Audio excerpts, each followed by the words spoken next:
استاذ العلماء کس کو کہتے ہیں معلوم ہے؟ جو بہت سارے علماء بس ہو گئے.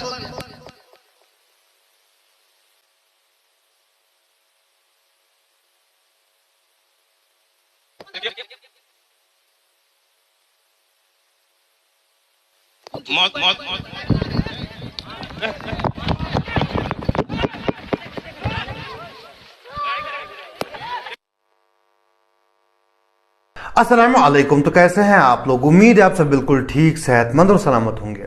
تو آج پھر سے دیکھنے والے ہیں ہمارے میٹھے میٹھے پیارے پیارے ہرے بھرے لال پیلے حلوہ خوروں کی کچھ عجیب و غریب ویڈیوز، اور ساتھ میں سننے والے ہیں کچھ عجیب و غریب کہانیاں. تو پیش ہے پہلی ویڈیو.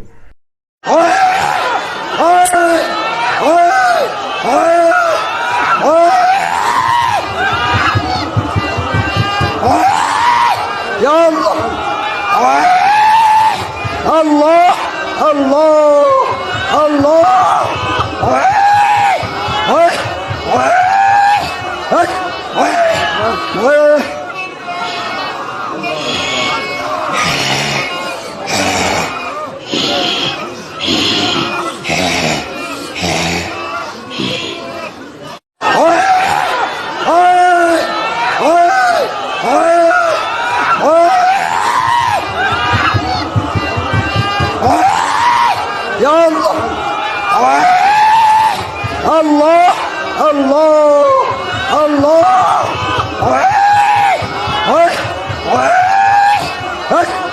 مجھے یہ بات سمجھ نہیں آتی کہ اس حلوہ خور کے حلوے میں چینی کی جگہ نمک کس نے ملا دیا. بھائی کس نے ایسا کیا ہے؟ بھائی کیوں کرتے ہو ایسا یار؟ کیوں ان کے حلوے میں چینی کی جگہ نمک ملا دیتے ہو؟ بھائی کیوں کرتے ہو یار؟ دیکھو نا کیا حالت ہو گئی اس بیچارے کی، کیا حالت ہو گئی ہے. اس کو جیسے مرغی کے دورے پڑنے لگے، کس طرح سے پھڑپھڑا رہا ہے بیچارہ یار.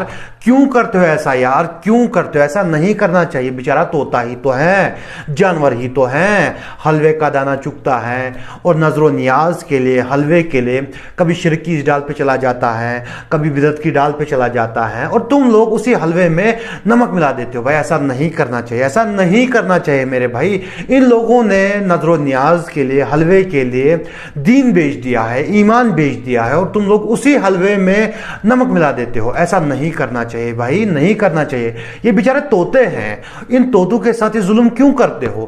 جانوروں پہ یہ ظلم برداشت نہیں کیا جائے گا. اب آٹے میں نمک کے برابر کچھ لوگ آئیں گے جو ان طوطوں کے مرید ہوتے ہیں، کہیں گے کہ بھائی یہ تو ذکر کر رہا ہے، عبادت کر رہا ہے. تو میرے بھائی یہ کوئی ذکر نہیں ہے، یہ کوئی عبادت نہیں ہے. اس طرح سے کوئی ذکر نہیں ہوتا، اس طرح سے کوئی عبادت نہیں ہوتی. اس طرح سے صرف اور صرف مذاق کیا جا سکتا ہے، یا پھر مرغی کے دورے آ سکتے ہیں. اس طرح سے کوئی ذکر نہیں ہوتا. اگر تمہیں اللہ کے نام کا ذکر کرنا ہے تو میرے بھائی سکون سے کرو، احترام سے کرو. تم اللہ کا نام لے رہے ہو جو تمام جہانوں کا رب ہے، تم اس کا نام لے رہے ہو تو ادب سے لو نا. یہ ادب ہے تمہارا. تمہیں عبادت کرنی ہے تو اس طریقے سے کرو جس طریقے سے ہمارے پیارے نبی حضرت محمد صلی اللہ علیہ وسلم نے فرمایا، اس طریقے سے کرو. اس طریقے سے کوئی ذکر نہیں ہوتا، کوئی عبادت نہیں ہوتی. اس طرح سے صرف اور صرف مرغی کے دورے پڑ سکتے ہیں. مسلمانوں کے پیچھے رہنے کی ایک وجہ تو یہ بھی ہے کہ جن لوگوں کو ہمیں پاگل خانے میں بند کر دینا چاہیے تھا، ان لوگوں کو ہم نے ممبر پر چڑھا رکھا ہے. اور جن لوگوں پر ہمیں جوتے برسانے چاہیے تھے، چپلیں برسانی چاہیے تھی، ان لوگوں پر ہم نے چاول برسائے ہیں اور پھول برسائے ہیں. جن لوگوں کو تھپڑ مارنا چاہیے تھا، ان لوگوں کو ہم نے نظر و نیاز دیے ہیں، تحفے تحائف دیے ہیں. اور جن لوگوں کی ہمیں عزت کرنی چاہیے تھی، ان لوگوں کو ہم نے جیل میں بند کر رکھا ہے. اب میری گزارش ہے ان لوگوں سے جو نظر و نیاز دیتے ہیں، تحفے تحائف دیتے ہیں اور ان پر پھول اور چاول برساتے ہیں، کہ آپ لوگوں نے پھول برسا کے دیکھ لیے، چاول برسا کے دیکھ لیے، نظر و نیاز دے کر دیکھ لیے، لیکن آج بھی آپ پیچھے کے پیچھے رہ گئے ہیں. آج بھی مسجد اقصی جو ہیں وہ کافروں کے ہاتھ میں ہے. تو آپ ایک کام کیجئے، ایک بار آپ لات گھوسے برسا کے دیکھ لیجئے، انشاءاللہ فائدہ ہی ہوگا اور آپ آگے بھی بڑھیں گے. خیر یہ لوگ تو آگے بڑھنے والے نہیں ہیں، ہم ہی آگے بڑھتے ہیں. چلتے ہیں اگلی ویڈیو کی طرف. غوث پاک مادر زاد ولی ٹھہرے. سبحان اللہ.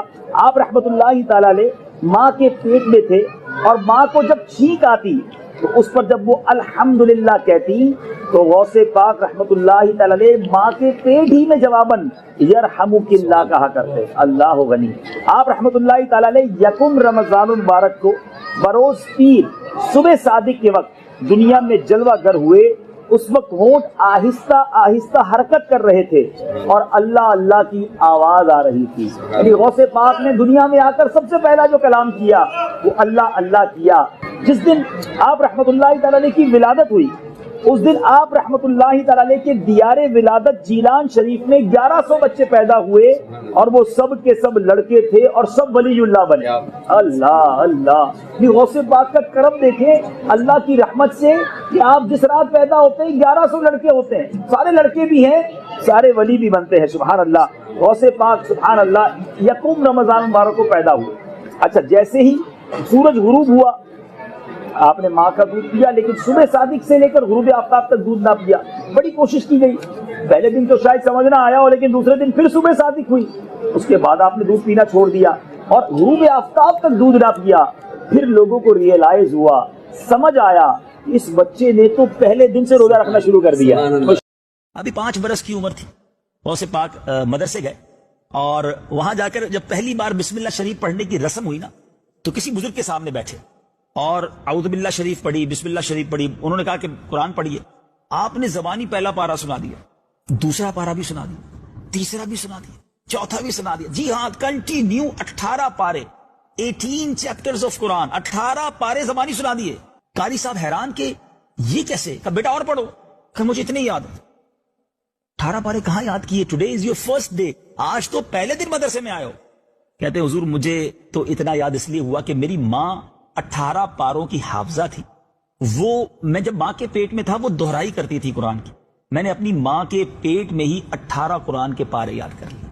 اللہ اکبر. ناظرین سنا آپ نے, یہ تھے ہمارے پیرانے پیر, یہ تھے سیدی غوث اعظم, ماں کے پیٹ میں 18 پارے یاد. ان کہانیوں سے یہ بات تو ثابت ہو جاتی ہے کہ طوطا بھلے ہی لال رنگ کا امامہ پہن لے یا پھر وہ کسی بھی رنگ کے کپڑے پہن لے, رہے گا وہ طوطا ہی, کیونکہ مند بدھی کا علاج ہے, بیل بدھی کا کوئی علاج نہیں ہے. یہ ایک لا علاج بیماری ہے. یہ لوگ حلوے کے لیے, نظر و نیاز کے لیے, تحفے تحائف کے لیے اور پیسوں کے لیے کسی بھی حد تک گر سکتے ہیں. ان کے باباؤں نے جو روٹیوں اور بوٹیوں کے لیے کہانیاں لکھی ہوئی ہیں یہ لوگ انہی کہانیوں کو دین سمجھ بیٹھے ہیں, حالانکہ ان کہانیوں کا دین سے کوئی تعلق نہیں ہے اور اکثر وہ کہانیاں قرآن سے, حدیث سے ٹکراتی رہتی ہیں. یہ لوگ انہی کہانیوں کو طوطے کی طرح یاد کرتے ہیں اور ایک دوسرے کو سناتے رہتے ہیں, حالانکہ ان کہانیوں کا دین سے کوئی تعلق نہیں ہے. امام حسن رضی اللہ عنہ جب پیدا ہوئے تھے تو ان کے بارے میں ایسی کوئی روایت نہیں ملتی کہ جب پیدا ہوئے تھے انہیں قرآن شریف یاد تھا یا پیدا ہوتے ہی انہوں نے روزے رکھنے شروع کر دیے تھے. نہ ہی ان کے بھائی امام حسین رضی اللہ عنہ کے بارے میں ایسی کوئی روایت ملتی ہے, حالانکہ وہ جنتی نوجوانوں کے سردار ہیں. ان کے والد شیر خدا حضرت علی رضی اللہ عنہ ہیں اور ان کی والدہ جنتی عورتوں کی سردار بی بی فاطمہ رضی اللہ عنہا ہیں. اور ان کے نانا جان تو اس پوری امت پر, اس پوری کائنات پر, پوری انسانیت پر رحمت ہے, حضرت محمد صلی اللہ علیہ وسلم. ان کے یہاں جب بچے پیدا ہوتے ہیں تو ان کے بارے میں ایسی کوئی بات نہیں ملتی, ایسی کوئی روایت نہیں ملتی کہ ماں کے پیٹ سے ہی انہیں قرآن شریف یاد تھا یا پھر پیدا ہوتے ہی روزے رکھنے شروع کر دیے تھے.